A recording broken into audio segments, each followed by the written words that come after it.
श्री स्वामी समर्थ सर्वांना. आज मी झटपट मस्त फरसांची भाजी केली बरं का.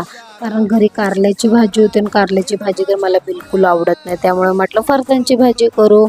तर तुम्ही पण नक्की असंच माझ्यासारखं ट्राय करा आणि कमेंट बॉक्समध्ये नक्की सांगा कशी झाली ती भाजी, म्हणजे तुम्ही केल्यावर कशी लागली.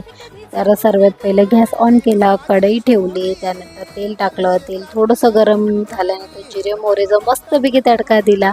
मग कढीपत्ता टाकला, बारीक कांदे, एक कांदा आणि एक टोमॅटो बारीक कापलं होतं ते पण टाकलं.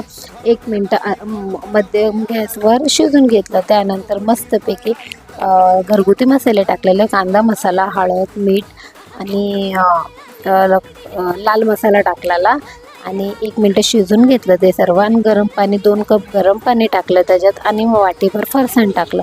तर 2 मिनटं वाफेवर शिजून घेतलं. मग माझी भाजी तयार झाली. अशी भाजी होती माझी. तुम्ही पण या खायला. Bye bye.